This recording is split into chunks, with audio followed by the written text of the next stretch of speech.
Assalamualaikum warahmatullahi wabarakatuh. Waalaikumsalam warahmatullahi wabarakatuh. Berdoa dulu ya. Ya. Yuk siap.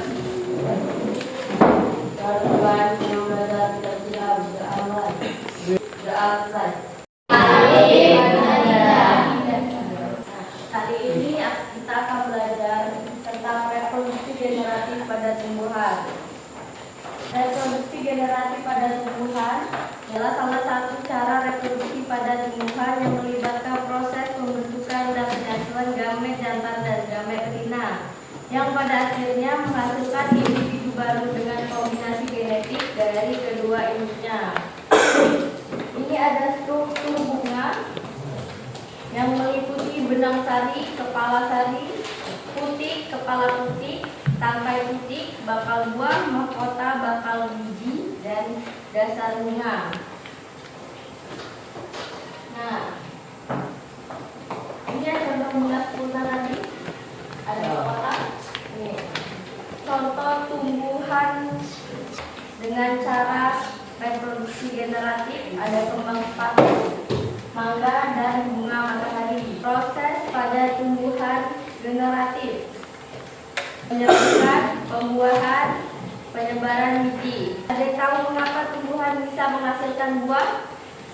Ya. Karena ada proses fertilisasi sehingga terbentuklah bunga. Kemudian bunga akan menjadi bakal buah. Nah, ada lagi, apa fungsi bunga dalam proses reproduksi tumbuhan?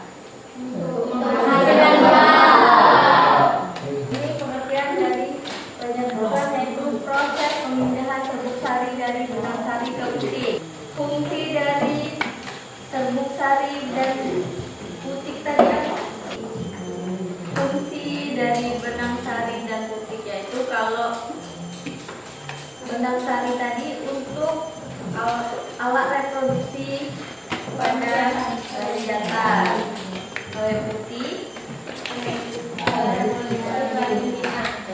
bunga ya.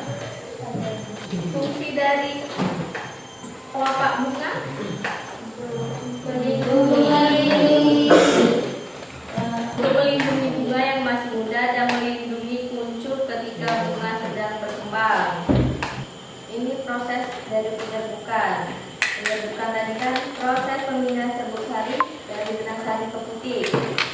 Dari kepala sari lanjut ke serbuk sari, terus serbuk sari menempel pada agen penyerbuk yaitu lebah, agen perantara penyerbuk ke kepala putik, dan menghasilkan bakal biji. Ini proses pembuahan. Pembuahan tadi, siapa yang tahu itunya, pengertiannya? Ya. Serbuk sari memiliki inti vegetatif dan inti generatif. Setelah serbuk sari melekat pada kepala putik, stigma yang sesuai berasal dari tumbuhan yang sejenis. Serbuk sari akan menyerap air dan berkecambah membentuk bulu serbuk sari.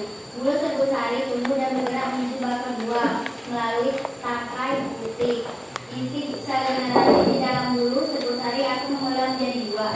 Dua inti sel generatif tersebut akan berkembang menjadi dua inti sel sperma. Satu inti vegetatif di dalam serbuk sari berperan menjadi penuntun gerak tubuh bulu serbuk sari ke bakal biji. Satu inti sel sperma membuahi inti sel telur ovum membentuk zigot calon individu baru. Dan satu inti sel sperma yang lain membuahi inti kandung lembaga dan membentuk endosperma atau cadangan makanan.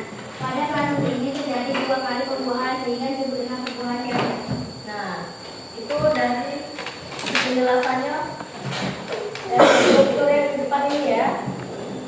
Terus kalau pengertian dari penyebaran biji, proses penyebaran biji ke tempat yang berbeda untuk pertumbuhan baru.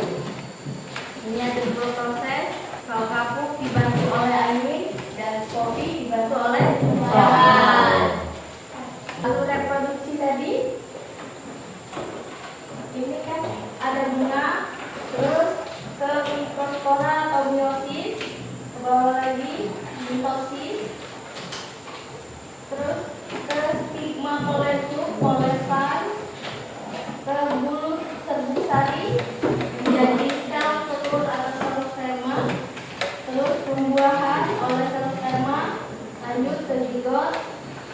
Lanjut lagi ke gigi dan bertambah dan jadilah 5. Kesimpulannya, Kesimpulannya, reproduksi genetik pada tumbuhan menghasilkan variasi genetik yang penting untuk diadaptasi dan kelangsungan hidup spesies di lingkungan yang berubah. nah, jadi itu kesimpulan dari reproduksi generatif pada